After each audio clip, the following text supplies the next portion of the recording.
and also a big shout out to Kier and Schmeichel for being absolute leaders at that point, and Yeah. comforting Ericsson's wife, and making sure all the players are okay, all of that stuff. Kier was also started the CPR. We were a pro Denmark podcast anyway, but yeah, we are now a Denmark podcast.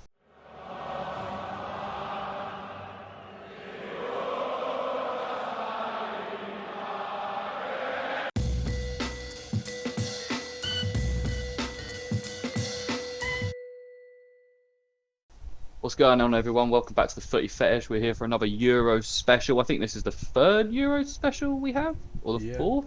Third. Yeah, third. But yeah, we're just going to be talking some stuff what's been going over the first sort of game week and a half, I suppose, of the Euros. Talking points, and then we'll talk to you guys about some transfer news. Obviously, with today with Ollie, say hello, Yo. and man like Harry, he's back again, back again. Hello, But hello no, guys. You love to see it. yeah, love to see it. No Mark today because he is a fanny. No, I'm only joking. He's You had love his to see it. he's had his jabs today, so or a couple of days ago, and he's not feeling too healthy. So we wish him well a soon. speedy recovery. A couple of F's in the chat, please, guys. Yeah, of course. He's watching right now, so we'll make sure you get yourself fit and healthy, boy, for Then next again, week. Yeah. And Sound yeah, like but it. we're just yeah, Pfizer gang, boy. But yeah, we might as well start with the biggest talking point of what's basically gone over is we'll talk about well, Harry, I was going to talk about that, but I think we need to mention Christian Eriksen before we get into anything yes. and talk about obviously what happened with Christian Eriksen.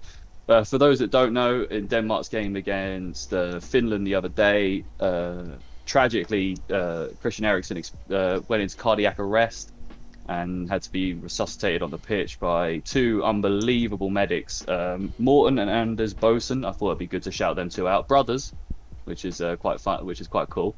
The parents must be very proud.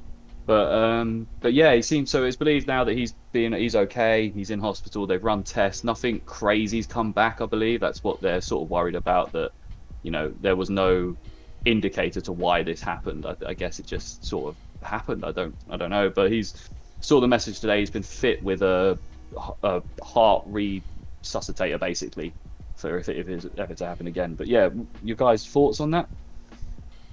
Yeah, it's horrible. Horrible to see. I wasn't watching the game at the time, but I just walked into one of my friends, Liam's houses, and you called me up and told me what was going on. So I quickly stuck my head in his house to see what was going on in the football, and his whole family's just crowded around the screen, like, what on earth's happening? And sort of see some of the replays, and it's horrible to see, absolutely horrible, especially with all the players obviously making a wall around it.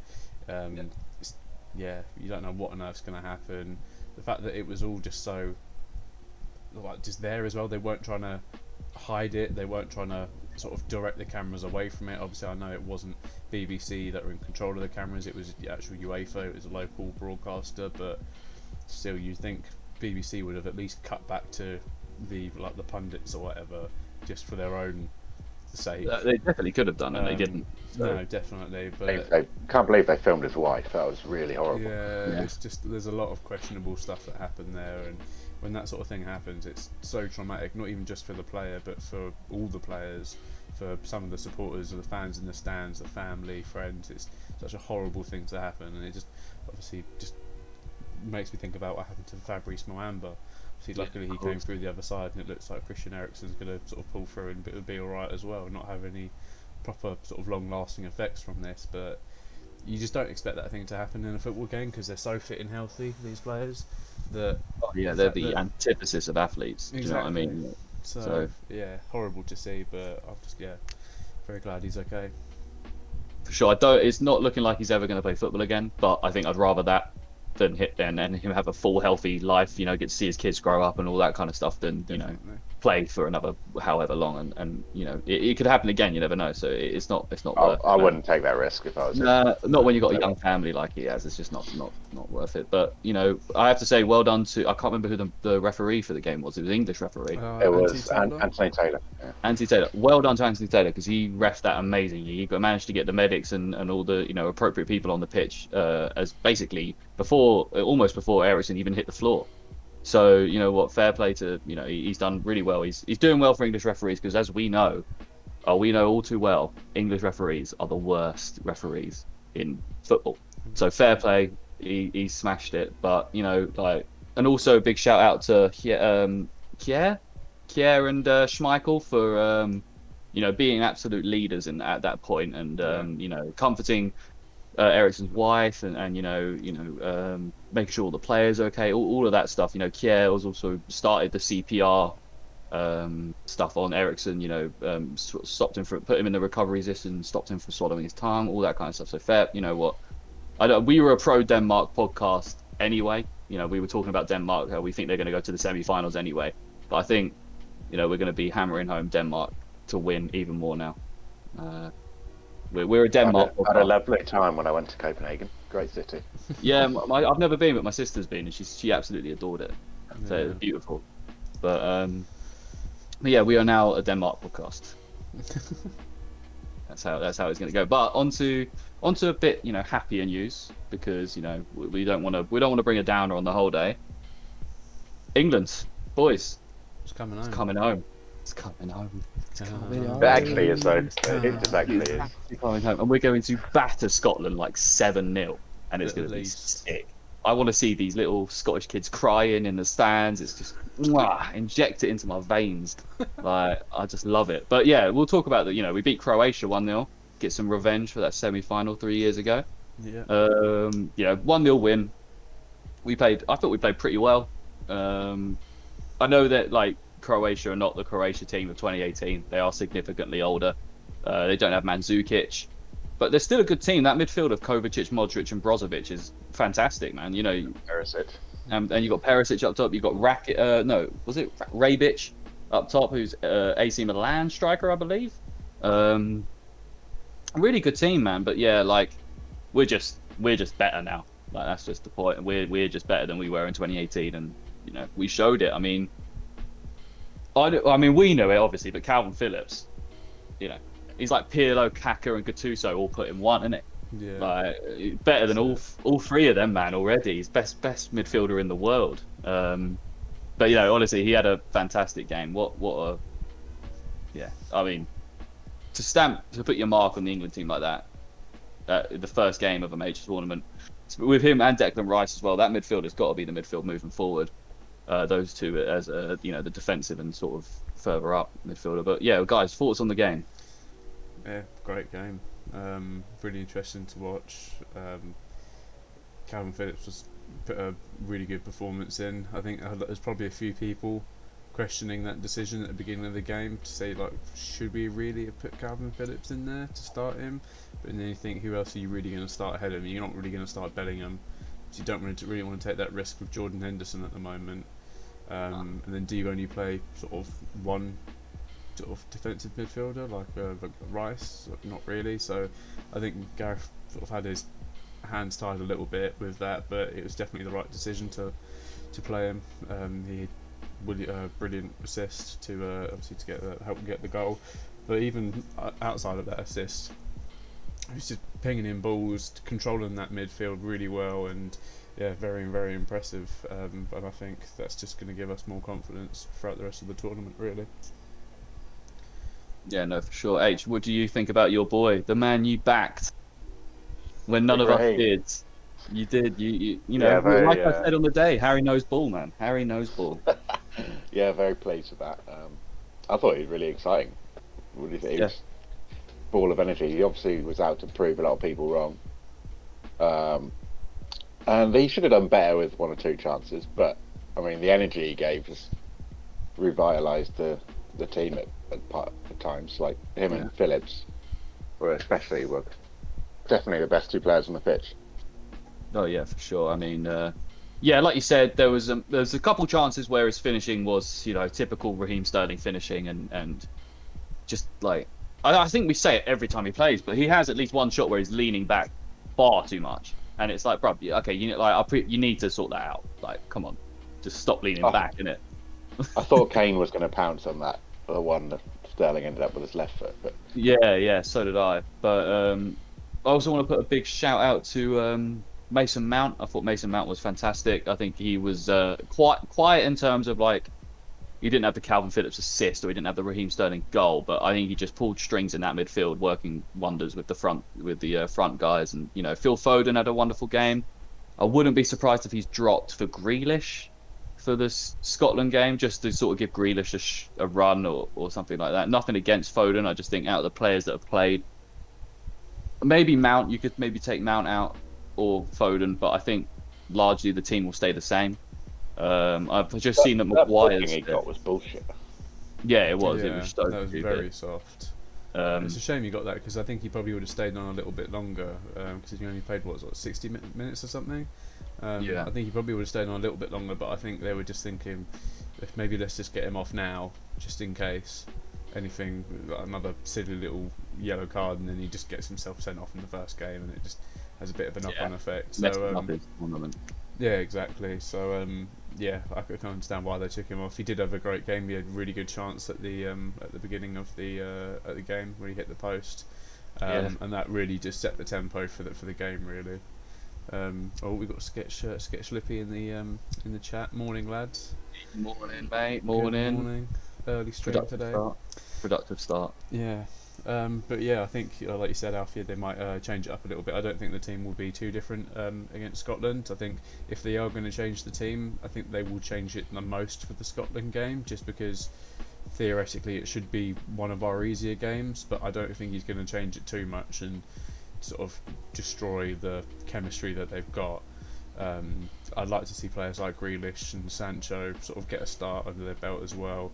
Maybe someone like Saka get some minutes, but again, it just depends on what sort of team he's going to put out and how different it's going to be. I think there will be some changes. He'll put out a team. Sorry, put out a team to win for sure. Like I don't think he'll rotate much at all. No. Because even though, like you say, it's on paper our easiest game, but I mean, he needs to get that qualification secured. Yeah, definitely. And if And we I could go think through beating Scotland, like absolutely thrashing them like 7-0 or something, that'd be such a huge confidence boost for us. Also, we'd never shut up about it. It'd be great. Oh yeah, 100%. Hendry, man, he would have honestly, bro. I think he'd quit the group chat if he battered Scotland. 'Cause it was getting pretty bad after the Czech Republic. That was so fun. He didn't reply for so long, man. It was so good. But yeah, no, I think the Scotland game will probably see a similar side of maybe one or two changes. Maybe I don't know about you guys, but for me, I do. It's a hard one between Mings and Maguire now, because Mings did have a good game against against Croatia, but he wasn't massively tested. And we know what Tyrone Mings is like. He's got a mistake in him, a big one, like a red card, a penalty mistake in him. And it's just, when is that going to come through? And, Maguire said, I've seen this morning, Maguire's fit and healthy to play the Scotland game. Obviously, you want to integrate him into the team. He's our best centre-back, so you want to integrate him into the team. But do you guys do it now, or would you do it against the Czech Republic? I think potentially. I think maybe start Mings and get Harry Maguire on maybe a bit later, just to get him some minutes, prepare him for if he is going to start against the Czech Republic. I don't necessarily think starting him would be the best idea if he's not going to be 100% good to play the full 90. Well, this is what he's saying. He's fully fit today, is what's come out and said that he's fully fit and ready to go. If he's fully fit and he's ready to play the full 90, then start him. Yeah. Well, against Scotland. Yeah. Yeah, I'm with you 100%. It's just interesting. Mings is one of them players that I don't actually like him at all, but he's not that bad. It's just that he's not that good. It's a tough one. And he's got one. He wasn't horrendous against Croatia, but there was definitely he was good. There was definitely a couple of moments that looked a little bit shaky, but obviously nothing too bad really. Overall, I'd say he had a good game, but I think I would have felt probably a little bit more confident with having Stones and Maguire there. Yeah, definitely. But I put down on the notes here that we should trust Gareth, and I think that's true. I don't think he's done anything to show that we shouldn't trust him with his team selection and stuff like that. Maybe it was the waistcoat the whole time, because we seemed to be playing pretty well the other day when he wasn't wearing that waistcoat. It's true. Well, we got to get to the semi-finals with the waistcoat. True. That's true. The Trippier thing, I think there was times in that game you saw where if we had a left-footed left back, crosses would have gone in the box, and maybe more goals would have been scored. Whereas Trippier's not obviously not doing that, but you have him for the set pieces. I still would like to see I Shaw. heard he said in Saturday said in an interview, I think it was on Talksport, they were asking him about Trippier and that. I said because he was playing Mings at left centre back, he put Trippier at left back to like help guide Mings because Trippier's one of like the dressing room. Yeah. Dressing room. So he kind of like had him dressed as like a calming presence to be next to Tyrone Mings. Oh, that's pretty good. So, say if we see a Maguire, I quite like that from Gareth. Once again, bloody hell, he's proven us. He's proven that he is a good man manager. The football's not always the most amazing, but I don't think that's necessarily the problem here. I think it is galvanising the players to want to play together, and that seems to be what he can do. Like this team seems so much closer than any other team I've seen of England. They actually like each other, which is actually, when you're thinking about this, man, it is like real poor form from the golden generation. Like they couldn't set aside the Premier League to come together for England. Their egos were too big to come together for England. That is saying something about players like Lampard, Gerrard, Ferdinand, and that, innit? Like they're more concerned with themselves than they were with the. It is. It's actually fucking. It's atrocious. I've always said that I think the England team should train together more often. They need to do more training and not just the 3 weeks before a international tournament that they all meet up and train for 6 days a week or whatever. I think they should do more training sessions just throughout the season anyway, even if it's just a random sort of one-off session for half a day or something.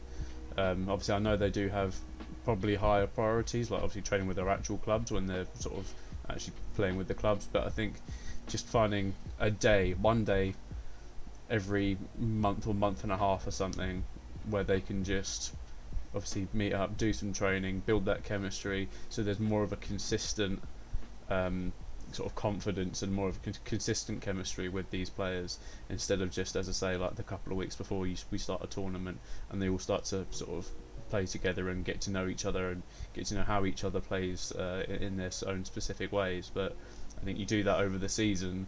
By the time it gets to the summer, then you do that more intense training before the actual tournament starts. I think we're going into those tournaments with so much more confidence. Yeah, I'm definitely with you. The only problem I see is obviously like UEFA and fucking them lot with the Champions League and stuff, all trying to make these players play even more games at fucking club level anyway. Yeah. So I think adding a monthly England training camp is probably a bit too much. But I definitely think in the off seasons and stuff when we don't have international tournaments, they could definitely get together and do some stuff. But yeah, I think there's an England group chat with all I'd imagine so. Yeah. But I imagine it's like there's a 2018 World Cup one, and then that's probably not being used anymore, and now there's like a 2020 Euros one. Yeah, right. It's probably what I mean? Gareth's the admin, and he's like, right, 26-man squad, you're all in, and you're out. Starts kicking all the other players that aren't in the squad anymore. Jesse Lingard got kicked. Yeah. Who do you reckon the one that's making the controversial jokes in the group chat? Like Pickford or something. I can see Pickford or Jordan Henderson. Yeah. See Jordan Henderson saying something a bit mad in there. Yeah. They're trying to rile up the boys, and it's like, all right, Jordan, chill out, mate. But yeah, he said Maguire making them jokes. Oh, Maguire's not a bad shout. Who else is I don't know. It's quite. Oh, Carl Walker said some sus shit in there for sure. 100%. He's definitely come out with some mad. I reckon he's the one that sends the occasional naked picture. Yeah, he'll send like the lads like a naked like calendar of women every year or something. Everyone's like, fuck's sake. Yeah, innit? But I reckon Mason Greenwood and Phil Foden try and crack like or Gen Z jokes in there that fucking a load of people don't get. Talking about Fortnite. Yeah, exactly. But England, so Scotland, boys, the Scotland game. What are we thinking? Let's get our score predictions in now. I'm going 7-0. I think we'll absolutely destroy them. I want to see Ali McCoy stood his head in his lap. Jim White crying on TalkSport the next day. That's what we want, man. That's what we want.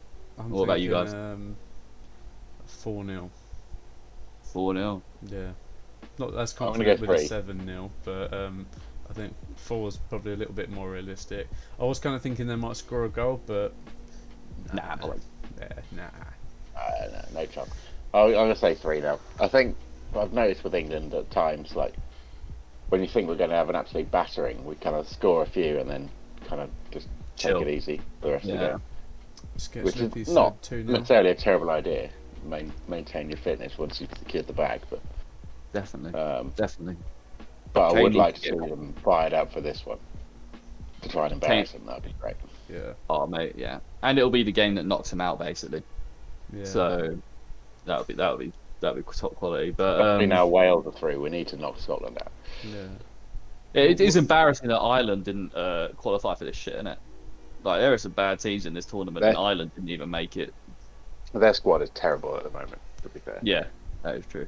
I think that's Mark in the chat that's just come in. 3-0. 3-0. Nice. Sketchliffy said 2-0.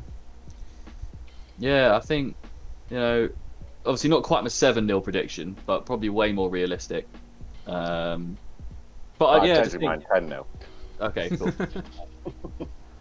I think maybe 12, or something like that. You never know. We might go crazy and just absolutely destroy them. You get like a quadruple hat trick from Harry Kane.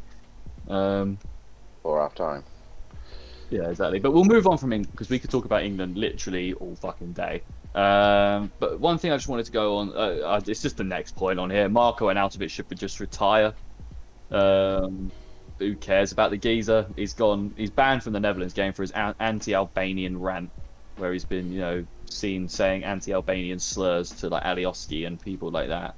It's just, brother, like no one cares about you, man. You we barely cared about you when you played for West Ham, but you were all right. And now you've gone to China. No one cares about you, brother. You might as well just retire. Yeah, he wants to come back to the Prem. Bruv, we don't want you back. Yeah. So. I read something the other day. Apparently, his middle name means like son of Albania or something, which is kind of mad. Surely not. Yeah, it's something like that. I can't remember exactly what it is, but it means something like son of Albania or something. Which, yeah, it's kind of a bit sus, really. It's probably maybe that means he's allowed to say that stuff. Yeah, so I'm the son of Albania, so I can say these things. But yeah, I can't remember exactly what the statistic was or whatever it is, but yeah, thought that was a bit crazy. Yeah, whatever. He's just a prick, man. Yeah. Now, why do you choose to make that sort of statement on arguably currently the world's biggest stage of football? Like, it's just... Remember when Bentner showed those Paddy Power pants and got fined 80 grand? Yeah. That's like the biggest fine I've ever seen in football. Yeah. Yeah, that's crazy. After all the horrible racist shit that's gone on. Yeah, it's nuts. Some bro, Paddy honestly. Power boxers. Yeah, I mean, because I saw us a quote from Jose Mourinho, and it says it all really. He said he's a fantastic player, but he has the attitude of a little child, and it is just so obviously it's evidently true, and it's like you see all these ex-West Ham players and current West Ham players coming out with a madness recently, like Soucek, him saying we should respect his. So the thing in his country, it's more acceptable to basically be racist and stuff like that. He was saying that we should be more accepting of their culture, who is not accepting of other cultures. It doesn't really make any sense, mate. Bit contradictory. And it's a shame because Soucek is a great player, but he's racist, bro. So what are we gonna it's just the situation, isn't it? Like it's West Ham, though, isn't it? So it's always. Yeah. I mean, I think that's criteria. What you have to pass that criteria to play for West Ham. I'm fairly sure. But Mark Noble takes you down for a drink before you sign. Takes you down to the local pub. Yeah, he puts his arm around you and he tells you about how it is, and about the good old days and that, Going back to what you said about. You're one of the good ones. Going back to what you said about what Mourinho said about Arnautovic, I think it's very similar to what Mario Balotelli used to be, and probably still is. He used to just, if he wasn't happy with something in training, he would then just score own goals in training, piss everyone off, just purposely ruin the session, like a child. And it just reminded me sort of exactly of that when obviously you said about what Jose said. So I think some players are just, they think they're bigger than they actually are. I think they're bigger than clubs, and these sort of things just really bring them back down to earth. I think seeing how many people are like, actually, no, that's not how things are, and then you get absolutely ridiculed in the on social media and stuff, and you realise, maybe I shouldn't have said those sort of things. But yeah, it's immaturity at its finest, really. But the thing for me is it's obviously it's a joke, but Arnautovic isn't a good enough player to be like, okay, he said some really horrible shit, but we can, we'll discipline him, but we'll keep him along because he's an amazing player. Donny could get sacked tomorrow, and he's not that good. Like, let's be real. No, man, like he's not one of these players that can do that kind of thing. I don't know, obviously, no player should do that kind of thing. Obviously, just a bit of a joke, but yeah, it's like, man, it's just no place for it, bro. I hope he just gets. I know he's banned for the Netherlands game, but man, I hope he just doesn't play for the rest of the tournament. Like, whatever. Austria are going to be out anyway soon, so. Did they win their first game? Yeah, they did. They won 3-1, I think, didn't they? They might not actually go out that early. Yeah. They are currently top of the group, and the Netherlands look shaky as hell. Yeah. They've got one of the worst managers in the world, though. So, but we'll move on to. They've not got Van Dijk either. Yeah, we'll go on to Netherlands. Nice little segue. Netherlands only just beat the Ukraine 3-2. And Ukraine are nice repping. Doesn't fit me anymore, but I wanted to bring it on and show you. Nice, I like it. It's a really nice shirt. Beautiful. But yeah, I mean, Netherlands are really disappointing. Frank de Boer is terrible. He's one of the worst managers in the world. But that team should be doing a lot better than they are. I know they've not got Van Dijk, they've not got De Ligt, but they've got a lot of power going forward and in that midfield. Even at the back, still they're pretty good with De Vries. But yeah, man, they're just.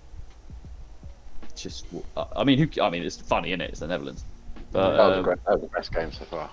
It was a good game. But what do you guys think of the Netherlands then, going forward?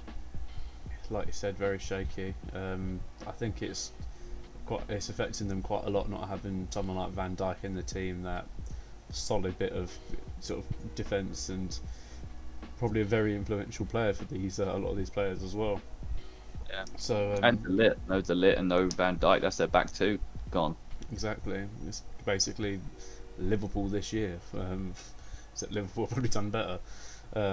But yeah, no, it's going to be a tough tournament for them. I think they might have been okay with just Van Dijk out, but now obviously De Ligt's a bit sort of. Well, I don't know how serious his injury is. I don't know if he's going to be out for the whole tournament, but it seems like they're really missing that solid partnership in the back. And yeah, like you said, they definitely need a better manager than Frank de Boer, because he's not good enough for what they need and what they want to achieve. He's absolutely terrible. But I was just having a look at the games today. Ukraine play North Macedonia at 2. That's going to be a win for Ukraine. And the Netherlands play Austria tonight at 8. Austria could definitely beat the Netherlands. Yeah. And that would be hilarious if the Netherlands don't make it out of the group this year. Say if Ukraine beat North Macedonia by a couple goals, and Austria beat Netherlands by a couple goals, Netherlands are going to be third and not looking good. Austria will be clear top of the fucking group at 6 points, but yeah, it's interesting, man. I didn't expect Austria to be that good, to be honest. I know they played North Macedonia, but they're still a good team. They got Alaba and Arnautovic. But I've actually forgotten every other Austrian player now. Baumgartlinger. Baumgartlinger, yeah. Baumgartlinger plays for. He did play for Leverkusen. I don't know if he still does. But yeah, all right. Well, there's not really much to talk about the Netherlands. Oh yeah. Share. There's just. Or is he Swiss? I can't remember now. Oh, Cher's Swiss because he was playing in the game yesterday. But yeah, Belgium. We'll talk about Belgium. Bloody hell, do they look good? I mean, we all expected them to look good with no De Bruyne as well. They were fantastic. Yeah. Starting team. Yeah, I mean that defense is honestly terrible. Alderweireld and Vertonghen still playing in that defense as the two centre. The age-old partnership. In it, man. Mark's favourite player, Castagna, starting, which is nice. But yeah, I mean, podcast legend. Yeah, but they even look beatable though. Like every team in this tournament looks beatable. Even the French, even the Germans, they all look I beatable. think the Portugal only look one beatable. that looks, they still are beatable, but I think the one team that looks the strongest at the moment is Italy. By far. Yeah, they look so strong. Obviously, They're me and Alf fantastic. watched the game last night. I was at Alf's, and they just look really impressive. Um, Yeah.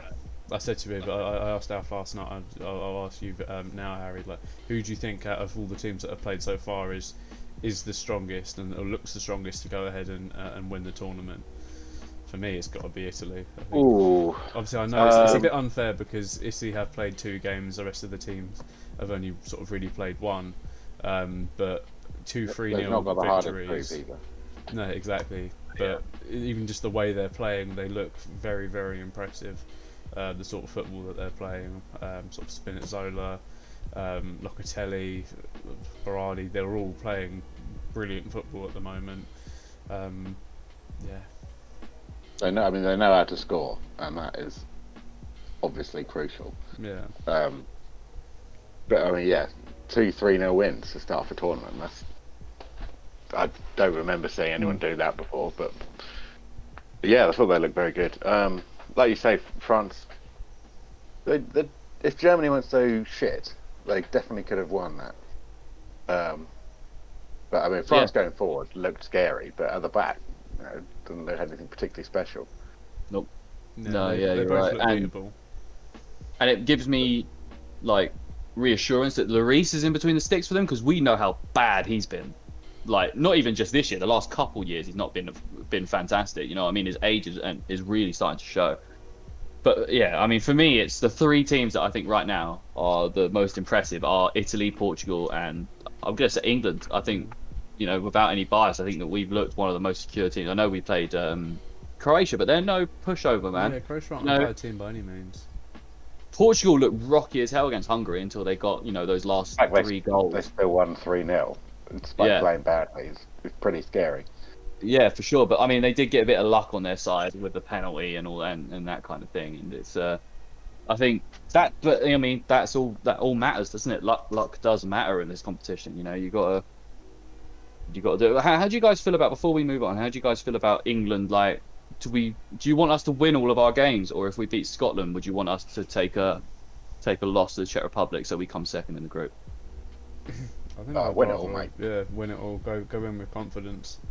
That's exactly where I'm sitting. But I've just been seeing that conversation on Talksport, and I think it's such a stupid conversation to have. Yeah, there's not. I don't It's see the point in playing the tactical sort of route and yeah, sort of potentially throwing one game and I think if we win I think if we win the group, we get the rest of our knockout games at Wembley anyway. So why the hell would we not want to? Why don't would we think. I not want think at the round of 16, I think we go to Italy if we win, Oh, okay. Because I and I saw think that. Italy go to England if they obviously come top of their group, which they're probably going to. Yeah, you guys keep talking. I'm just having a look at this stuff. Yeah, I'm pretty sure that's what they said last night anyway in the commentary of the Italy game. Yeah, if we come top, Yeah. we'll be heading to Italy to play. Yeah, I'm just trying to see how many games will be at the Euro at Wembley then. The finals at Wembley, isn't it? Yeah, One of the semis at least. Yeah. yeah. I had a look hopefully at tickets to some of the games being held at Wembley just to see if there was an odd chance of being able to get a ticket or something. And minimum price £300. It's a bit like, don't quite think so. Obviously, I know that it's limited seating and great. stuff like that, so they've probably bumped the prices up anyway. So if we sorry Ollie, yeah, 2 rounds of 16 matches will be played at Wembley. One is the winner of Group A, Italy, Turkey, Wales, Switzerland will face the runner of Group C, Netherlands, Ukraine. But then if England win Group D, we will face one of Portugal, France, Germany, or Hungary at Wembley on June 29th. And then it will go forward as well. Oh no, the stadium will host none of the 4 quarterfinals, but the semi-finals and the final will be held there. Okay, But so both semi-finals. both semi-finals. semi-finals and Yeah. the final all held at Wembley. So the only game we don't have to play at Wembley is the quarterfinal if we make it. If I we think get Germany would, at this point, Germany would be a very good draw for us. Oh yeah, definitely. yeah, definitely. Oh man, I Would would love a love chance to beat them in a Germany. knockout game as well. Oh, knock them out as well. That'd be fantastic, bro. That'd be brilliant. But we'll move on to that game because we've been talking about the France and Germany a little bit. I mean, that was just they both didn't look that great. Uh, Very beatable, both teams. Like you said, France going forward, that Mbappe, Griezmann, and Benzema triple is just ridiculous. And then Kante and Pogba in the midfield is fantastic as well. But yeah, that defense, man, is just it's a bit shaky, man. I think there could be some goals scored if you get on the right. Like Germany could have won that game for sure, like you were saying. But what do you What do you think of France then? Well, obviously, they're favourites for a reason. Um, and that's why I actually wanted Germany to win the other day. I didn't want them to get any momentum. Yeah, Because a lot of those players, you think of Pogba, you think of Griezmann. These are players who need to be feeling confident to play well. yeah, It's not like Kante is going to turn up regardless of how he's feeling and put in a shift. yeah. But yeah, they've got a few players like that, and getting off with a win is only going to galvanise them. We need them to lose to Portugal. Yeah. I Definitely. think there's a better chance of that happening than there was for Germany to win. I think Portugal are a better side than Germany at the moment, but I think Pogba looked very impressive the other night. He just seems to really perform for France, but not so much with United. Seen obviously lots of stuff online about reasons why that may be, and quite simply, N'Golo Kante is the only reason why That point. Pogba looks as good as he is. And I saw something the other day that said N'Golo Kante even made Danny Drinkwater look like a world-class midfielder when they're at Leicester. So, like, Kante is just what is helping Pogba look so impressive for France. He's just sweeping up anything that Pogba doesn't get to and sorting it out, really. So I think they are a good partnership to have in that midfield. But I think obviously Kante clearly kind of he works on his own. He works with players. He's a very impressive player. Pogba seems to play better when he's bouncing off a player like Kante, really. Yeah, for sure. I mean, we've said that. I think I've definitely said this on the podcast before, and we've discussed this before. But Pogba is a luxury player. Yeah. If you need someone that's hardworking, that's going to put in effort on both ends of the field, Pogba's not your guy. If you need someone to actually work really hard every game, 100% every game, all that kind of stuff, yeah, he's not your man. Pogba's good if you already have those players in your team. You just need someone to sit in the midfield and do whatever the hell he wants and play however he wants. If you have that already in place, then Pogba's one of the best players in the world. But if you actually need him to work hard and give maximum effort, you ain't going to get that from him. And yeah, and that's why I think for Man United, he will never be rated like that. No, that's the thing. He looks so like 1 week he can look like literally one of the worst players in the league, and he just looks like he's not putting any effort in. He can't be asked. You read stories about him refusing to play for United, and then 2 weeks later he's starting for United and he puts in a really good shift. And it's a bit like there seems to just be agent Raiola's a bit of a problem. Yeah, definitely. But he seems to just be I'm sick of that very cycle. temperamental. Sick of hearing about him. Oh man! And now he's apparently going to sign a new contract. So I was like, oh my god, another few years of listening to the bloody media talking about Pogba every few weeks. Oh, isn't he amazing? Why is he not playing? Isn't he amazing? Next year, Souness is just going to be literally sat in the studio with his fucking fist clenched like that, just like white knuckled. Like It's going to be the Arthur meme where it's just the fist. I was going to say, that kid where he's holding his breath and it's got all the veins in his head. I love that. Yeah, that's going to be Souness next year every single time he covers Man United. But I mean, we've got our own thing about Souness. I don't like him at all. See, there was yeah. all that controversy with Mbappe and Giroud midweek as well. Doesn't seem to have affected them too badly. I think. I mean, that was, Giroud's not playing, probably. Yeah, so I mean, I think it was because obviously there was only one of them on the pitch, but yeah, I think those sort of things probably can be blown out of proportion a little bit by the media, but at the same time, We have to blow them out. Yeah, exactly. We have to blow it out of proportion to rattle them. Exactly, you have to make a bigger thing out of it to try and cause some disruption within the team, but see, they know exactly how they feel. Even if the media do blow it out of proportion massively, as long as they're getting along fine, then that's sort of what really matters. But I think it's a tough one because Giroud does deserve some respect because what he's done for France, he's obviously nearly their highest goal scorer. He's nearly caught up with Henry, which is a bit of a crazy stat, really.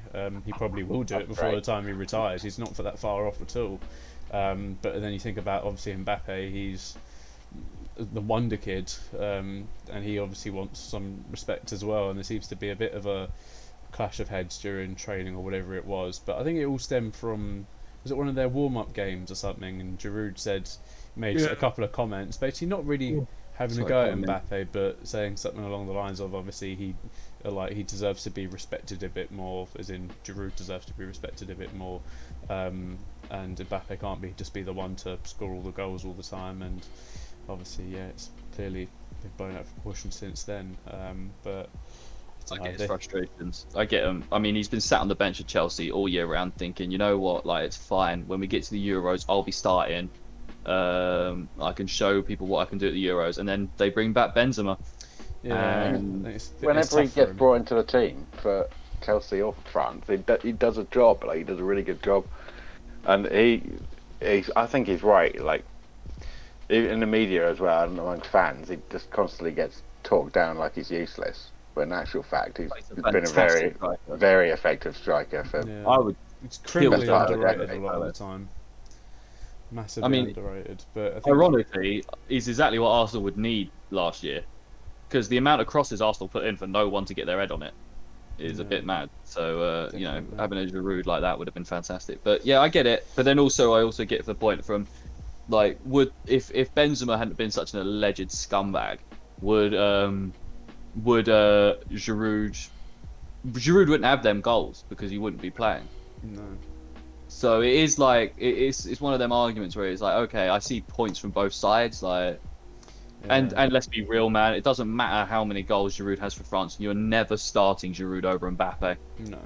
Ever. Not at all. Like, it's just not going to happen. Sorry, I can mate. understand his frustrations. Obviously, 100%. when he does play well.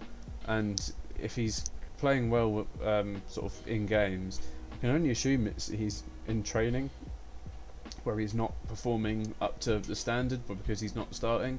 So I know there are players starting ahead of him, like obviously Mbappe and Benzema and stuff like that. But I think even from in front of him the whole season at Chelsea. Yeah, that's what I mean. Like even not just at an international level, at club level as well. But the players are starting ahead of him every week, and for him, I kind of just think, well, he must just think, what more do I need to do? Because I do score goals when I come on, when I play. I obviously make important things happen during the games, and yes, obviously he's not scoring every single time he comes on, but he's not a bad player by any means, and he certainly doesn't have awful performances a lot of the time. He seems to be pretty sort of on the ball with a lot of it, and equally as good as a lot of the other Chelsea players, if not better than obviously players like Werner and stuff this year. And I think I can understand his frustrations. Like he must just think, what more do I need to do just to get played? Because other than leaving and going to sort of a lower league or a lower team in the league or something, or going sort of playing abroad, I think he's pretty much he's done his time in the Premier League. I think at big clubs. I don't think he's going to be starting at a big club in the Premier League anytime soon. I think if he wants to start first team football, he either needs to go abroad or move to a team slightly lower down the league where he's going to be guaranteed to start every week. I kind of feel like he's a bit of a wasted talent now at Chelsea. But yeah, definitely. I think there's a few teams like West Ham would be quite interesting. Yeah. I don't know if he's racist, so I don't know if he'll be allowed to play. But he'd be a good fit at Palace, I think. Oh mate, yeah. The amount, of course, anyone fucking would play. But just give us anyone.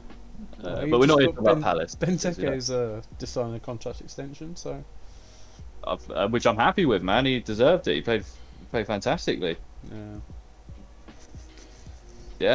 I mean, he wasn't bad at all this year for Palace. To be fair, he actually did play very well. But I mean, we're not here to talk about Palace. It's not that. But Germany. They're a bit of a mixed bag because Joachim Löw doesn't. I don't know what this formation is about playing Kimmich at right wing back, but Yeah, obviously he used to be a wing back, didn't he? Now he's sort of been transformed into this CDM kind of role, and now he's just been kind of like, oh, we don't actually have any right wing backs. Well, go on, Kimmich, you can play over there. Go back over there and play. it's just a bit like, I don't know, man. Germany looks so beatable. They do look decent. Like, don't get me wrong. You know, Gnabry, Muller, and their man up top are fantastic players. But I don't know, man. They're not this. They're not the Germany team that, of you know, a few years ago that was so scary to play, man. But yeah, they used to be so dangerous. I think it'd be interesting. Let's have a look at this starting team real quick for Germany because I do want to sort of touch on this a Bring bit. back Mesut Ozil. Yeah. Neuer in goal, typical, and then Rudiger, Hummels, and Ginter. Obviously, Hummels was at fault for the own goal, but apart from that, I thought Hummels played really well. Ginter, I don't really know too much about. Rudiger was okay, although he did try and take a bite out of Pogba at one point, which is a bit weird. Enjoyed that. Yeah, it was a bit weird, but fair play. Each to their own. And so that's how they do it. And then Gosens at left mid. I don't know too much about Gosens, but he didn't impress. Kroos and Gundogan in the midfield and Kimmich at right mid.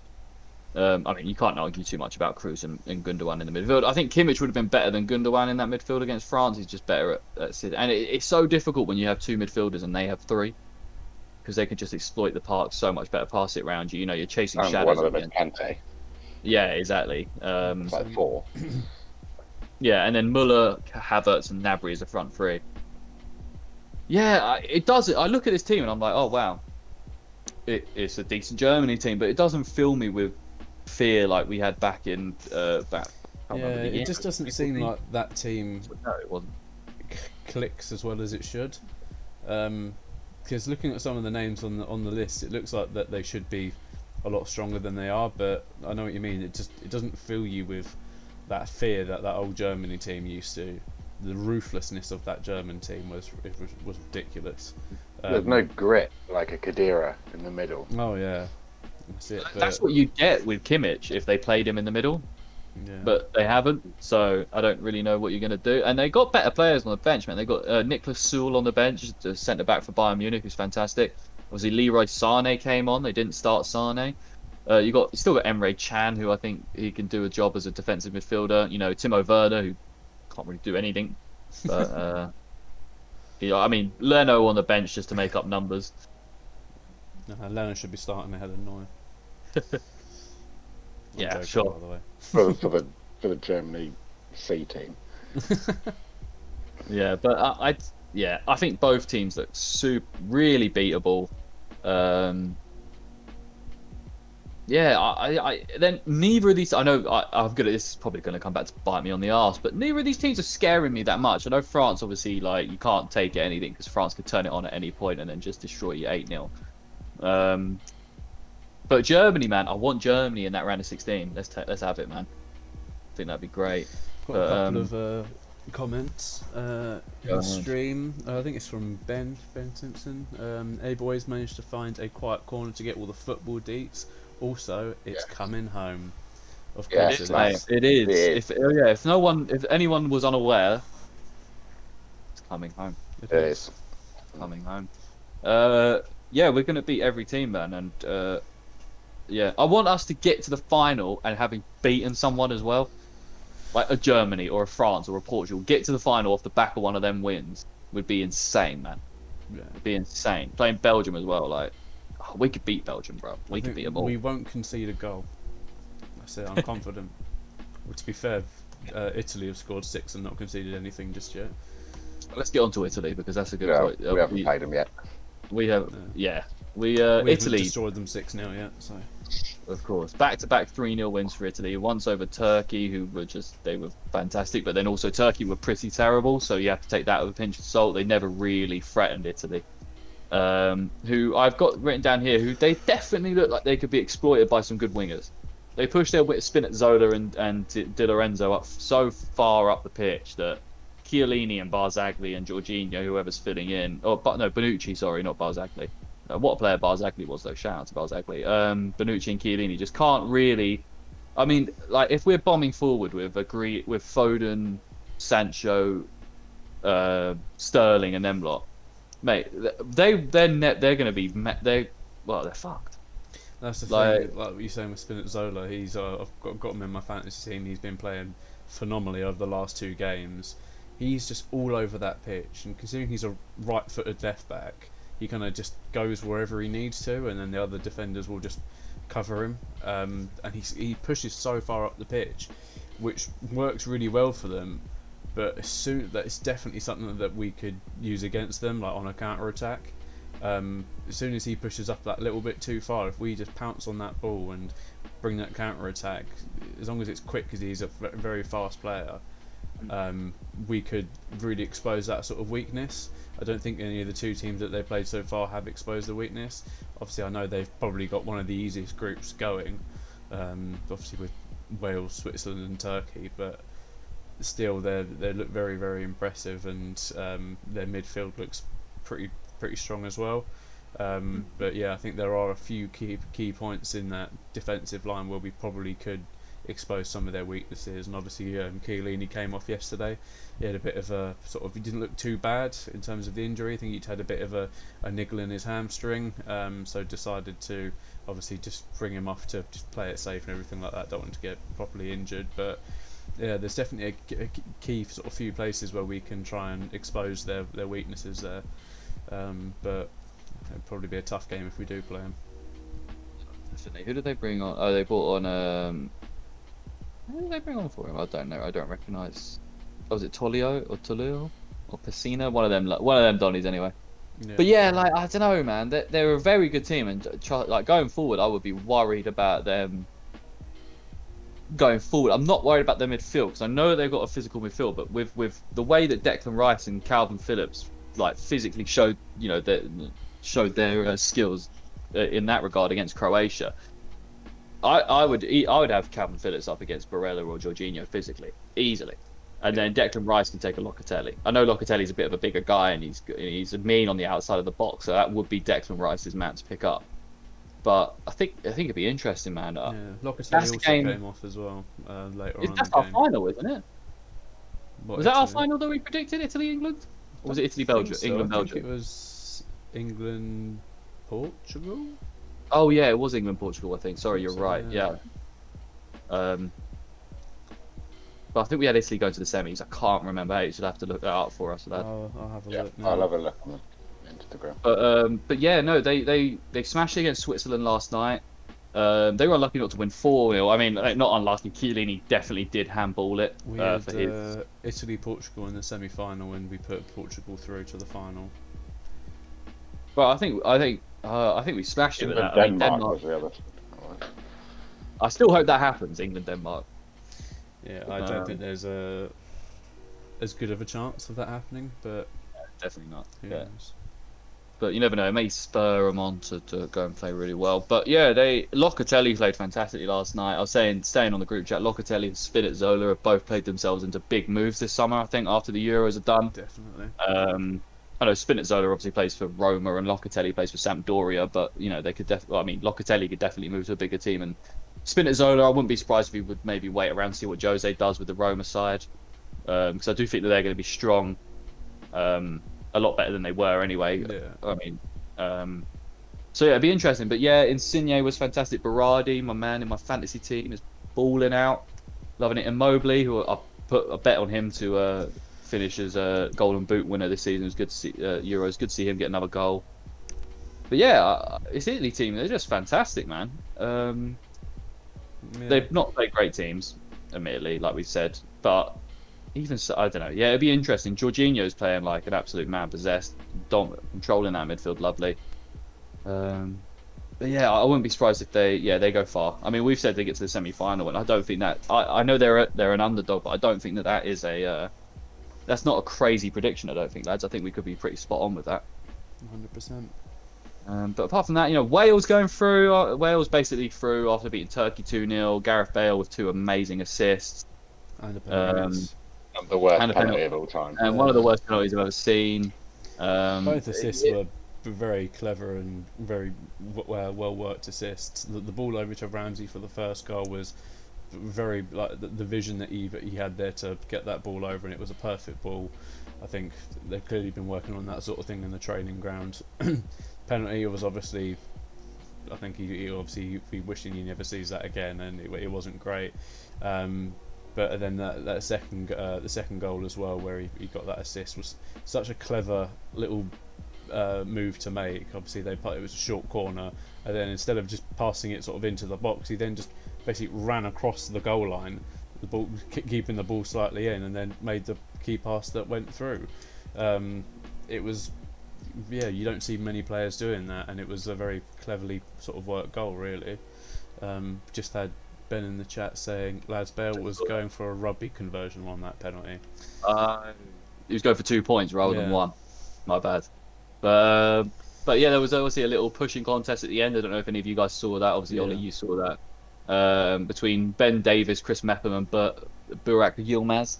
I have to say, if anyone is the least threatening physical person in the world, it's probably Ben Davies. Like little Ben Davies or whatever. Like he's just not threatening in any sense. Chris Mepham, on the other hand, is quite a big lad. So it doesn't surprise me. But and Yilmaz, I would start a fight with Yilmaz, bro. I know he's 37, but fuck that. No. But yeah, I mean, Wales look good. I'm looking forward to them going through to then getting knocked out by someone random. That'll be fun. But I do think they're getting a little over the head themselves. I do think they're a lot better than they are. I know that they're not. I think I know they're they're trying to decent, but- thinking back to that 2016 Euros where they got to the semis or quarters or whatever it was, and yeah, they're not that level now that they were. I mean, I do think they'll do. I think they'll get through the group for sure. But yeah, they need to pump the brakes on the hype train that is Wales. Yeah, But they're very good tactically, though. They are. Both games have been set up very well. So Robbie Savage on the commentary, I was saying to Av last night, I think he used to just tone down his bias a little bit. Obviously, I know on the podcast we love a bit of bias, but for a professional sort of outfit, I think they need to be saying to him, maybe tone it down just a little bit, because he's just so clearly just, like, obviously being Welsh and everything, he's going to be obviously supporting the Welsh, but he's just so massively biased. It's unbelievable. He's not a great sort of pundit or commentator, really.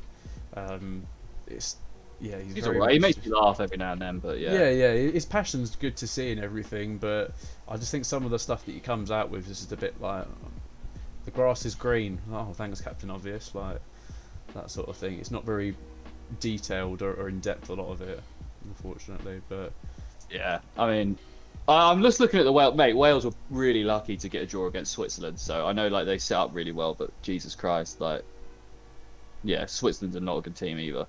I expect Italy to really put Wales to the sword in their like next game. But yeah, I didn't realise that Kiefer Moorland was a striker. I just assumed he was a centre back. But fair play. He looks like a centre back. Quick mention, by the way, of how stupid the name Keeper is. Oh, terrible, terrible. Really awful. Kiefer. Doing a good yeah. job, though, Kiefer Moore, if you're listening. You're doing a good job. Keep it up. yeah, definitely is. But your name sucks. Yeah. But yeah, I mean, I guess moving on to where can we move on to? Portugal, man. Ronaldo breaking the most goals at the Euros after their 3 late goals to beat Hungary. One was a penalty, so what was always going to be scored. The other one was a nice header, I believe. But yeah, man, like Hungary were really unlucky to concede that first one because it was a deflective cross, then followed by a deflected shot that went in. So unlucky. But then yeah, once that goal went in, and Portugal, I think their heads went down, and Portugal just took massive, just exploited it basically. And I'll have to say, like, yeah, fine, they beat Hungary 3-0, but they did not look impressive throughout the game. Like they really didn't. They looked again beatable. Ronaldo seeing physical frustration with Jota for a lot of that game as well. Like his arms going up like that, like huffing and stuff like that. A video? Sorry to interrupt, but was there a video of when Ronaldo was coming out of the tunnel at half time, and he turns around and sees Jota's still on. It hasn't been taken off or whatever. He sort of turns around and sees Jota and just looks at the camera and shakes his head. And you're a bit like, it's a little bit bait, but yeah, it looked like he was sort of showing his disbelief of his disbelief that of why Jota was still on the pitch. Jota's a good player. I Man think United he did. bias coming in effect there. Yeah, exactly. I think he should be on the pitch. He's a good player. But I was He's a one of little their bit best. yeah, I was a little bit gutted that Fernandes didn't get to take the penalty, and it was Ronaldo instead. Oh yeah, But, he's never getting on him. no, Not as long as Ronaldo's in that team. I no, mean, no. Ronaldo is like rightfully so, but also I don't know, man. I don't know. I don't want to talk about Ronaldo too much because I do really like him, but then I also think he's I don't know a bit of a crazy man. Um, when it comes to like being like egotistical and all that kind of stuff, Yeah. do you know what I mean? It has to be him. 100%. I think in He's that, allowed to be though, I think. He is, of course, he is, of course. But I I think think it that's does where come to the detriment of his other players around him at some points. that's where Uh, he differs to Messi though. Messi seems to be a lot more humble than Ronaldo. Ronaldo seems to be like, I want to be the star. I want to be sort of the centre of attention, that sort of thing.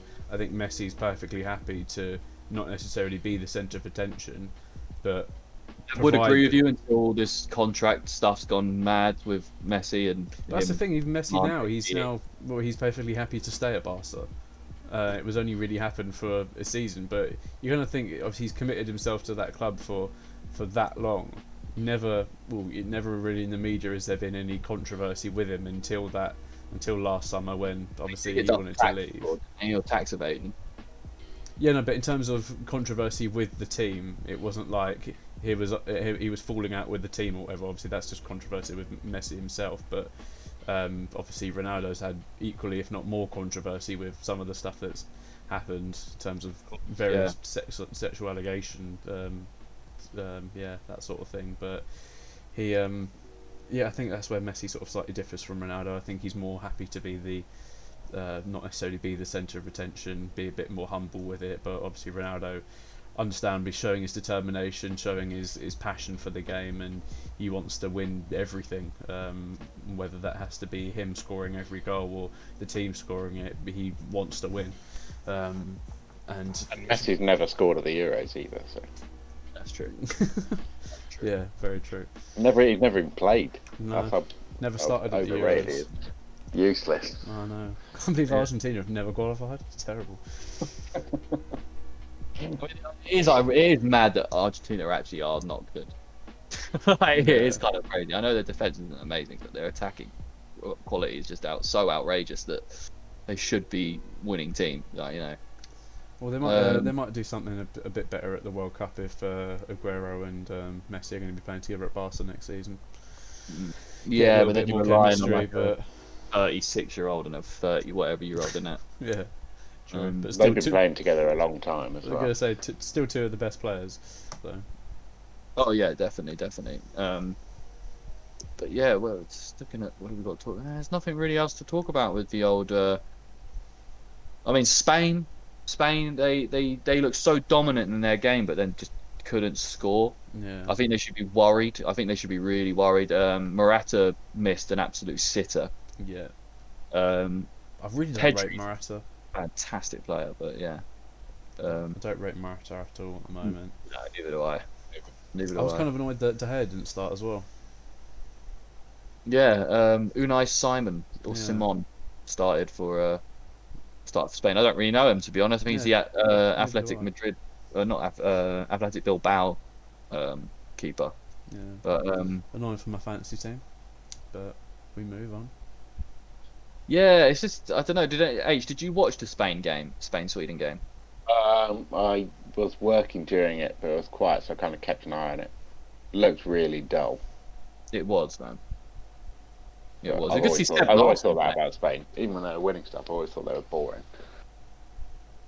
Yeah, So I know what you mean.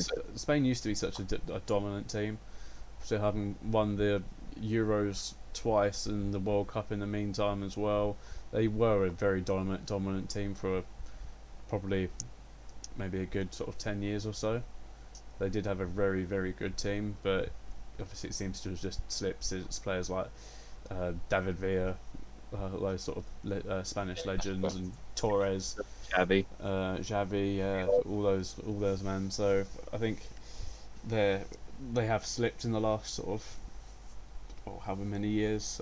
But I still don't think they're a bad team by any means. But they're a bit like Germany, really. They're nowhere near as you don't fear them as much as you used to. No, nowhere near. But we were actually, me and Ollie were talking about this last night. Real, but you do need a manager if you're going to be an international manager. You do need to be from the country. Yeah, It just, that is the, if you look back, like Joachim Löw, Germany, they were dominant. Vicente Del Bosque, Spain, they were dominant. You got Didier Deschamps now, France, they're dominant. Like yeah. it just has to be that way, I think. Yeah, I said there was a question I asked Alf last night when watching the game. How important do you think it is for your manager to be from the country that they're managing? So obviously we've had players like with managers like Fabio Capello and Sven Goran Eriksson and stuff like that. Get it? But They just don't get that's it. the thing, that it adds another level of passion managing the team that or managing the country that you're from, because it's such an honour. I was thinking about this the other day as well. I think you should have to. You should have to have the manager and all this stuff from your country. In the same way, you can only select players that are from the country. Well, not Yeah. necessarily. You can select players this is- from this is- other countries if they haven't played for those countries for however many years or whatever. If they haven't played a if you're competitive like game, eligible. yeah. If you Yeah. haven't played a competitive game for your country in like 4 years, you're then eligible to basically play for any other team, any other country. In Haaland was Right. eligible to play for England. Yeah, That would have been good. But I think you should. The whole setup should be from your country. Like this is what our country offers as a football package. Like yeah. Yeah, 100%. against what the other countries offer. Like I think That's the thing. It's one thing that Alfie said I think it last makes more night, sense. which was unfortunately England don't have. Well, we don't. I don't have great English managers. Like we've got all right English managers, but we don't have like a really decent English management manager that's above everyone else. That's going to clearly take that England job and do something with it. I think the best thing for England right now is to I think Southgate's good for England. I don't necessarily like. I think it's coming home in it, obviously, but I mean, winning something with Southgate is going to be difficult. Yeah, Just because he's not the most amazing football brain. He's a great man manager, and he really galvanizes the team together, and that obviously will take us far. But at the end of it, we do need some footballing prowess from the manager, if you get me. But this is why I think it's a detriment to Palace because he is a contender for the Palace job. But I think get Frank Lampard in at the under 21s level now. Get him developing those young guys because he loves that, man. He, with the Mason Mounts and Reece James and these players that he's brought through. Even like I know he's not English, but Billy Gilmore, Yeah. these players that he loves working with. Get him in that under 21 setup. Get him, bring him through the new crop of, the ones that are going to be like our future Phil Fodens, the younger ones when Phil Foden are at the height of their careers. We need them players to keep coming through, and then eventually give Lampard the England job. yeah. And Unlike yeah, AD Boothroyd, Lampard actually knows what it's like to play for England. I genuinely was gobsmacked to find out that AD Boothroyd was the under 21 manager. I actually was like, that is someone needs to be fired because someone is not doing their job well. I know AD Boothroyd got fired, but someone that appointed him needs to get sacked because Jesus Christ, man, AD He's in that Boothroyd. job for a long time as well. Yeah. Yeah, we're lucky that we're lucky that Phil Foden and these men skipped the under 21 level to go straight into the first team. Yeah. Having AD Boothroyd there, but yeah, get Frank in, or I don't really know anyone else young English manager that's really worth his salt at the moment. Yeah, do that, get Frank in, and then groom him for the England job in a few years, and we'll go win everything. I think get Frank in. I think potentially not get rid of Southgate before the World Cup because it obviously is only next year that it's happening. So I think we should keep him for the World Cup, but potentially even take Frank as well, just to sort of be maybe like an assistant management sort of role or a sort of a coaching role for that tournament, just so he can get more of a grip to the senior England squad. In terms of the management side of things, as well as obviously I know he played for the England seniors for a long time, but I think potentially even take him along just so we can observe what it's like to, from a management perspective, take him to a World Cup or whatever, and then after the World Cup, depending on sort of how we do and how Gareth does, potentially look to move Frank up to take over the first team. Definitely, man. Definitely right. Well, we'll move on from the Euro stuff. Sorry, I think we've boys, done back it. on my set. No worries, man, no Apologies. worries. That's all right, bro. yeah, we'll move on from the Euro stuff now because I know we talk about it for long. We've got a bit of transfer stuff to go through. We've got a Transfer few teams on goss. here. Considering that the Euros is happening and there's not a great deal of transfer going through, there's still a lot to talk about. Um, Mainly about your team, Ollie. Oh no. Arsenal are really putting feelers out there, which they have to because your squad is shit. Oh, Uh, true that. but yeah, I'll just run through a couple. Obviously, before actually, I'll fill H in when he gets back. But yeah, £40 million bid rejected for Ben White. I want to go 50 over. How do you feel about that, man? Um, yeah, I think in today's market, I wouldn't be unhappy with 50 million for Ben White. Um, Obviously, going from like you said yesterday, going from a Premier League to a Premier League team, there is always going to be that sort of that increased price. But Premium. it is also a massive benefit for us, having someone that's experienced the Premier League before and doesn't have to adapt to a different league. Obviously, coming from Serie A or La Liga, whichever like Bundesliga, whichever league you're coming from, I think it does take a little while to adjust to the Premier League. The Premier League is such a sort of a unique league. There's nothing properly like it in terms of the physicality of the league and the sort of fast pace of the game. I think yeah, it's a lot easier to get a player from so you already experienced the Premier League rather than have to get someone in that needs to adjust to it and then spends half the season adjusting to the league and then maybe they're not as good as they were when they played for the team in a different league, just because it's not what they're used to, it's not what they like. So I think yeah, there's always going to be that price increase for getting a player from the Premier League. But yeah, today's transfer market, you look obviously like United paid 80 plus mil for Maguire. So you think 50 mil for Ben White? It's not actually that bad in the grand scheme of things. He's young, homegrown talent. Um, I'd take him for 50 mil. Definitely. Yeah, definitely. Oh, just to fill H is back now, so we'll just fill you in, H. Yeah, Arsenal have had a £40 million bid rejected for Ben White, and they Brighton want at least 50. So, thoughts on that quickly before we move on to other Arsenal stuff. I mean, I'd never heard of him until about 2 months ago. So, I don't know. The market just seems mad at the minute. Yeah, 40 million. it is. And Yeah, it's getting turned down. Yeah. yeah, it is I crazy. don't But know. Brighton have money, man. That's the thing. Like people don't rinse Brighton enough for how much money they spend and how shit they are. They spent like 200 odd million over the last like 5 years, and they are wank still. So yeah, they're like the worst than Everton at signing players. But yeah, so I mean, we'll I do continue with enjoy Arsenal. that they continued the trend of getting promoted and then getting rid of knockout. I That's love that true. that Yeah, man does not get to play in the Premier League. I hate him. yeah. So do I. So do I, mate. So do I. I was pissed. I started a Nottingham Forest career on FIFA 21 to then find out Knockaert played for Forest. So I just I released him. Didn't even sell him. Just released him, free agent. I don't want him. But Take the um, hit. but yeah. So Arsenal have rejected a £25 million bid from Villa for Emil Smith Rowe. Um, I personally, I know Ollie's a bit different. I don't rate Smith Rowe at all. I think he's a decent player, but to get 25 million for him, I would take that from Villa. But Ollie, obviously, what do you think? Obviously, I know you want to keep Smith Rowe around. Yeah, I think he's only been playing first team football properly for the last season, and it's not even been every game that he's played. I think Yeah, he's still got a lot more to come. He's still got a lot to learn. I don't think we should be getting rid of him.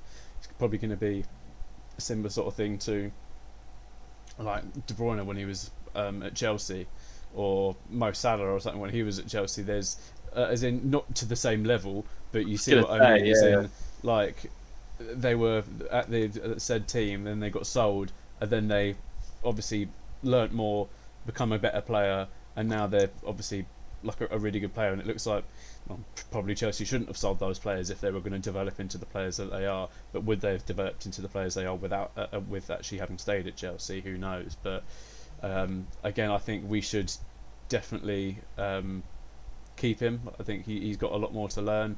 I don't think he's played first team football long enough for us to say whether he's right for us or not. I think he did have a pretty good season last season, Obviously now he's playing more, he's contributing more. Like I said, he's very young.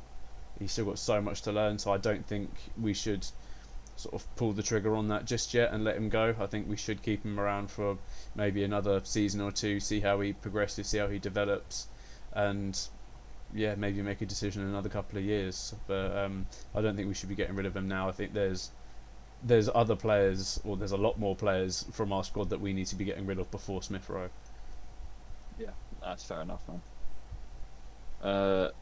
Yeah, no, that's completely fair enough. I was just trying to look at what Chelsea used the De Bruyne money for, but I can't find out who they signed for. What Because year I did they? What year did he go? think it's 2013, wasn't it? Because they sold him to Wolfsburg for like 18 million. That would have been around the time of like Willian coming Hazard. in, around that area, yeah.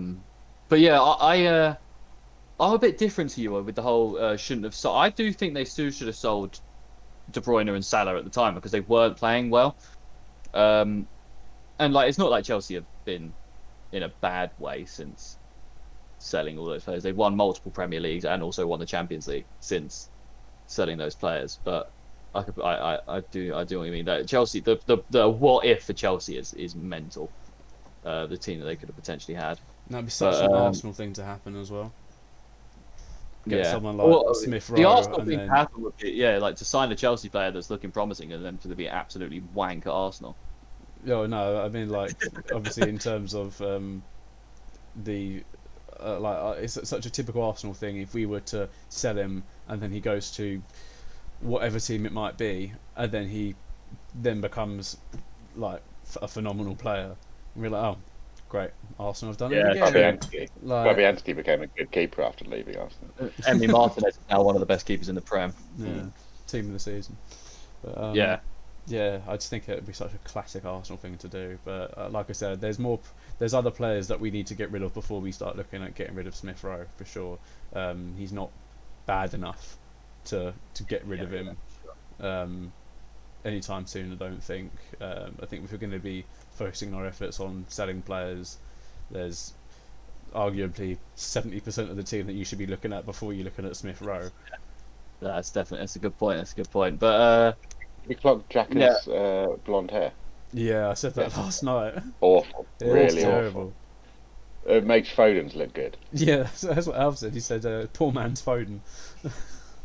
literally, and Foden's is not exactly a great haircut, but it's coming home, so it doesn't matter. It's coming home. It doesn't matter. But Onana not happening. So Arteta's now looking at Aaron Ramsdale to be the new Arsenal keeper. That's right. Only a fifth choice England keeper. What happened to Matt Ryan? That was such a good signing. He's gone. We've released him. Get him back. No, there's no point. Oh my god, Arsenal, bro! What are Arsenal? I love it, man. But I would have been happy with like Donnarumma. There was rumours going around that we could have got him. Obviously going to PSG now, perfectly understandable. I would probably have gone to PSG as well. But obviously Onana not coming to Arsenal. So what on earth are we gonna do? And if we get Aaron Ramsdale, fuck me, I'm just writing off next season. I'm not taking part in the podcast next season if that happens. Well, I will. I'll be a mutual. I'll support Reading for the season. Nice. I'm not having England's fifth choice keeper. England's fifth choice keeper, man, coming to Arsenal, and basically, well, if we get Ramsdale in, I assume we won't be selling Leno. I bloody hope we don't sell Leno, because I don't really rate Leno that highly, but I'd rather have Leno than Ramsdale, for sure. Yeah. But I think we need to probably need to get rid of Leno. Yeah, I think we need to get rid of him, but I'd rather have him than Ramsdale, to be honest. Yeah, it says something when he's not even getting picked for the England team, and he, by default, because two of the England keepers are injured, he then gets taken in after obviously the first game of the Euros. I think you're better off going after Sam Johnson. West Brom just gone down. 100%. I mean, Sheffield went down, and but Ramsdale was rubbish last year. I know, like all of Sheffield United was, but he really was bad as well. And West Brom were bad, but Sam Johnson was good. So yeah. I don't think we should. Ramsdale's what we need, to be honest. We do need a keeper, but not Ramsdale. Well, there's another player that surname begins with Ram who might be coming back to Arsenal, and that is Aaron Ramsey. Might be on his way back. Uh, yeah, I think He's got it's a few cool, years isn't it? left before he has to do It's that. cool for Arsenal fans. I think it's really cool to have because obviously Arsenal fans love Ramsey. He was a great player for Arsenal, and you know he does encompass that old sort of Wenger mentality that has seriously left the club since he's gone. But I think this is a bad look for Arsenal. 100%. It's a bad look. As a name on the team sheet, I'd be like, oh, like Ramsey, cool. Yeah, But he's not what we need anymore. I think we shouldn't have got rid of him in the first place. But no, I now don't think the right decision would be to bring him back. yeah, I don't think he's. Well, he probably is what we need in terms of if he was to be consistent and on form, but obviously he's not been playing week in week out at Juve, understandably. But yeah, I just think it'd be a bit of a bad decision us bringing Ramsey back now. I don't think you can undo what was done in terms of selling him in the first place. Yeah, I think find someone else, find someone slightly younger, someone that's playing at probably a better standard. this is a Palace move, bro. This is a move that Crystal Palace would make, bringing an old player back to the team after they've gone off and done stuff. I mean, it's what we do. It's not something that a team that's a big six team should be doing. It's not forward thinking at all. It is taking a step backwards. It might appease the fans for a little while because it's Aaron Ramsey getting back, and maybe that's what it is. Maybe that's what Kroenke is trying to do. Is because we were talking about this yesterday. Arsenal's scouting for transfers is fucking horrendous, Poor, like very poor. really bad. Our I mean, academy their is youth good, academy is good, but yeah, like yeah. I mean, when they haven't got players right in front of their faces, Arsenal, you know, scouting can't seem to do anything basically. It's like they don't sign players with a plan of how they're going to fit into the team at all. No, Like and they just yeah, sign someone who they see, oh, he's playing well for that team. Let's just buy him. Yeah, it's they're not very well thought through sort of processes really. yeah. I'm Obviously just having a look. Edu, our director of sport or whatever, is I don't think he's really what we need. So he's a legend, but if you can't do the job that he's sort of there to do at a good level, I think we need to be looking to do something else and getting someone else in. But Definitely. yeah, His transfer policy is horrendous. You've let £190 million worth of players leave for free, big up Arsenal. and you guys struggle for money. And it would have been nice to have 190 million coming in from those players being sold, but yeah, I don't know. It's just awful. I think someone, yeah, will eventually get it because it is bad. But then, does Kroenke care? Does your owner care enough to sack the sporting director that's not doing anything? Like it's a bit of a limbo situation, isn't it, Arsenal? Yeah, 100%. But we'll move on to more. You know, just a bit had a of comment silver lining. saying from Johnny Freak 04. Hey guys, do you know if it's okay to stream the EM live on Twitch? Does EM? I assume is that Euro, the Euro match or whatever. Yeah, I don't know. I don't know. I you would do need assume rights to watch football. Yeah, I would, it's on terrestrial TV, so I would assume that you probably even still can't show it, but you could probably do like a watch along or something. But I don't think you can actually show the footage itself. It must be your face like talking about the game. Yeah. Yeah. Even though it is on terrestrial TV, which is free to watch, I think still I don't think you're actually allowed to broadcast it yourself. No. But we'll move on to silver lining, Ollie, because it looks like Xhaka might be leaving. You've rejected a bit of about 19 million from Roma. I thought it was 12.9. I read something yesterday. Oh, okay. I must have missed the two and just not skimmed while I was skim reading it. But yeah, I mean, I can understand if it's 12 million. I can understand why you want to get a bit more for him, but just get that man out of the club, bro. 100%. Yeah, he's a bit of, yeah. I don't want to talk too much about Xhaka because obviously I'm not as close to it, but yeah, I just don't think he's good for the club if you want to move forward. No, I think he probably used to be a bit better for the club, but since that whole saga with him and the fans and all that happened, I think obviously he lost his captaincy. And I Palace, think, wasn't yeah, I think so. Yeah, I think he's very much like not really ever properly recovered from that. he's a very solid player in terms of he's not afraid to get stuck in, but he gets stuck like a bit too far in sometimes, and he makes stupid mistakes. Tries to then overcompensate for trying to make up for it, and then he just ends up looking a bit like a tit, really. Um, but I think at the right team, he would probably be quite good. I think back in the Bundesliga, he'd probably be a bit better, but I don't think he's really Prem material anymore. And yeah, I think for Arsenal, I think we need to just get rid, cut some dead wood. Definitely a bit. Yeah, for sure. H, what do you think, man? Get rid of Xhaka? Absolutely. I, I've never really seen massive evidence of all.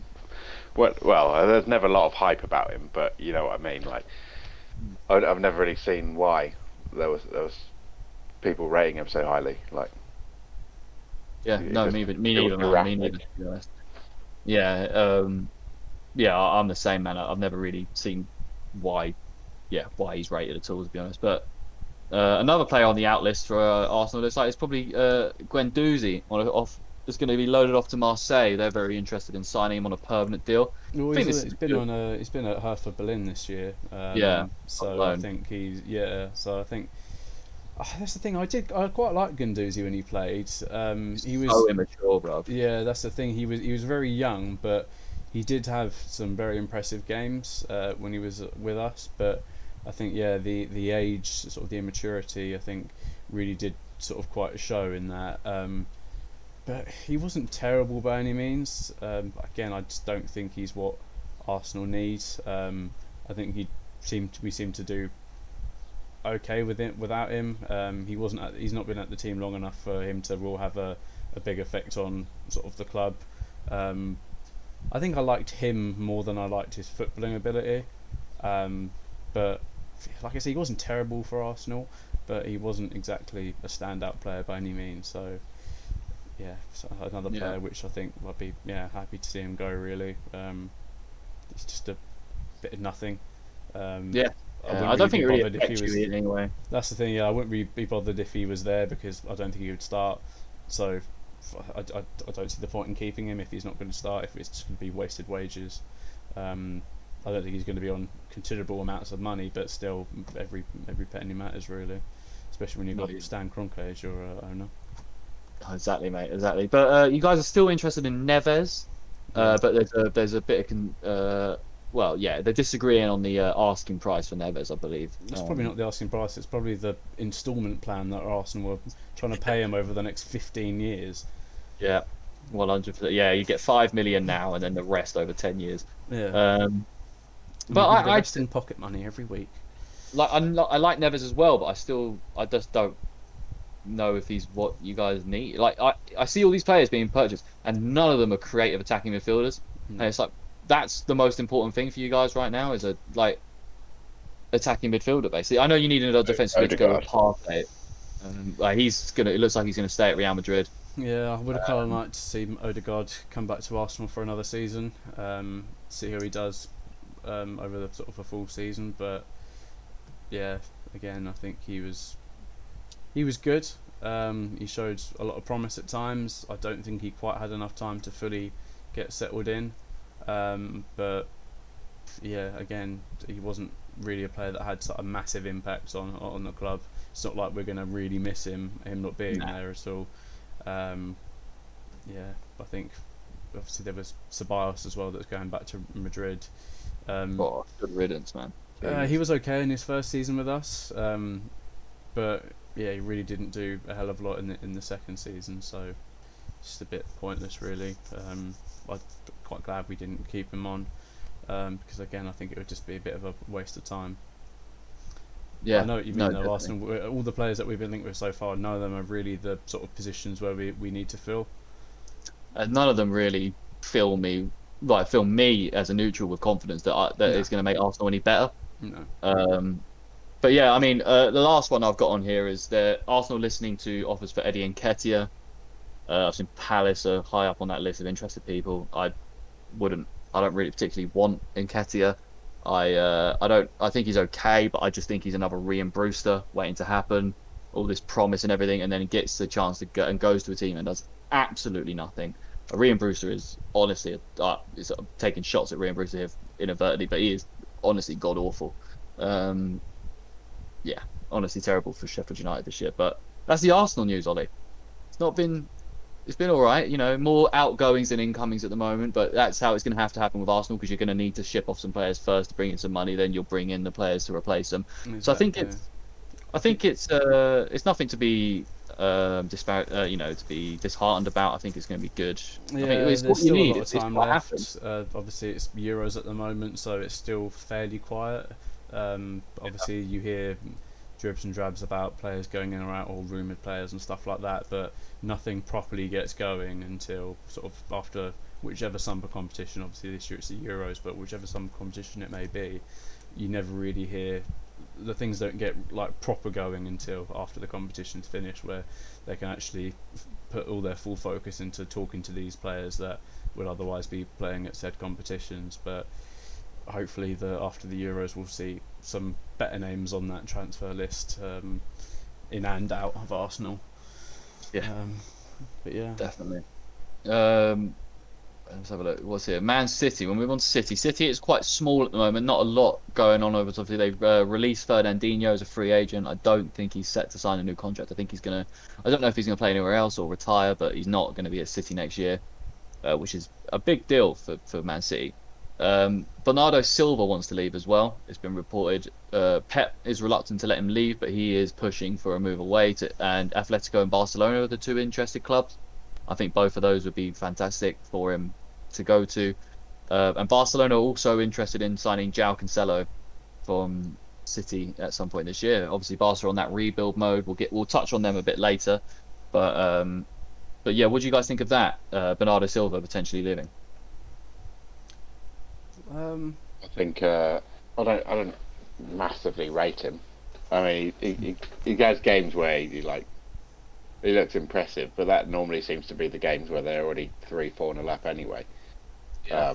He's certainly not as good as Sterling, not as good as Mahrez, and now you got Foden coming through as well. I think probably best to get rid of him. To be fair. yeah. Ferran Torres is a good player. Last season, sorry, not last season, but the season before, he was pretty good in his first season at City, but I don't think they miss him too much now. I don't think he plays enough. I don't think he plays at that City standard anymore. He's not a bad player by any means, but I think there's a number of players that you're probably likely to start ahead of him now. I can understand why Pep probably doesn't want to get rid of him, just to have that more squad depth. He's not, as I say, he's not a bad player by any means, but I think He's good enough to be starting for a decent team, for a good team. Though. Yeah, 100%, Sure. definitely. Yeah, sure. But I think he wouldn't be missed massively by City. No, not at all. But yeah, I think it's interesting that João Cancelo is the one that I wouldn't want to let go if I was City. I wouldn't mind losing Bernardo Silva because you've got so much depth there, but losing João Cancelo is quite a, you want to keep him in the squad. Carl Walker's good in it, but Cancelo's, he can be better for sure. But Man United across Manchester now. Just before we move on, I will have to leave in about 5 minutes, by the way. That's absolutely fine, man. Me and H can finish this off. There's only a bit of transfer talk, so we'll just finish it. Well, obviously I'm the one streaming it. Oh shit! Okay, yeah, That's a fair that's a point. good point. So let's just wrap up the transfers real quick. We'll talk about Manchester United, and then we can get onto the transfers for like next time we talk or whatever. But Man United is really the big one. Jadon Sancho looks set to sign, basically. That kind of personal terms agreed, and they're just agreeing the price now between the clubs. I think that's fantastic. That's what they need. They need a right winger so they can stop playing Mason Greenwood out there and put him into the striker role. They've also offered Ronaldo a potential contract, but he would much prefer to go to PSG. Is what I'm hearing. Pogba to Juventus is a potential. What, Ronaldo to PSG? Ronaldo to oh, I know. I would hate that. He wants to do it in every league.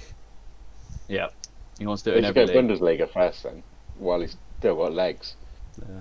Yeah, he doesn't need to play. He basically can play on his knees in France, and he'll still win He'll the leave league. that to his mid-40s. Yeah. Yeah, exactly. But Man United and Liverpool are also very heavily linked to Kingsley Coman.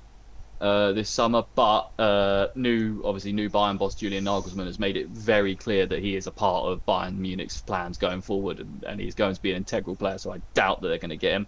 I don't know if anyone knew this. Tom Heaton's just signed with Man United as a backup goalie, which is awesome. Replacing Lee Grant. Yeah, basically, I think that is literally what his role is going to be. And also, they rejected talks with Arsenal over Donny van der Beek, which is quite interesting. It's a random Why? I was going to say, why on earth we would want him? I don't understand.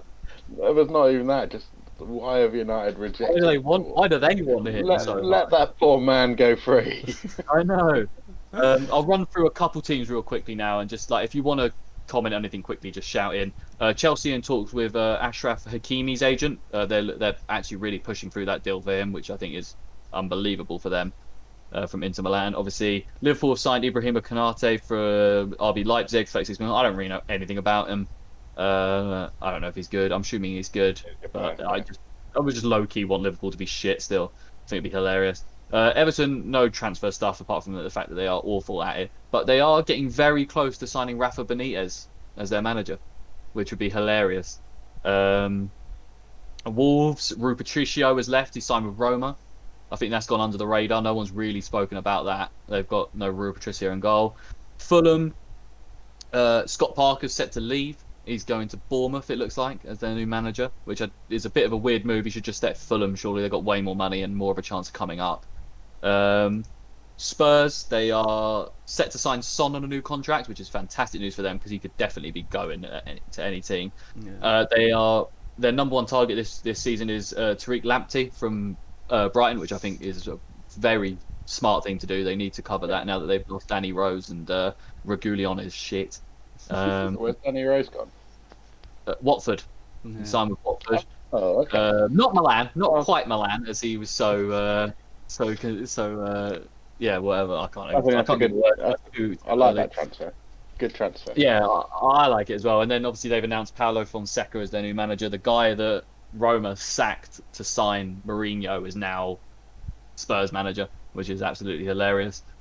Came seven. Their records last season were like dead on, except Roma had conceded more goals. Yeah, and they came seventh in the Serie A. Mourinho will do better than seventh in the Serie A. Villa, they've been smashing it. Signed Buendia. Look like they're going to sign Ward-Prowse, and they're set to also sign Ashley Young from Inter Milan, which I think is a really good move from them.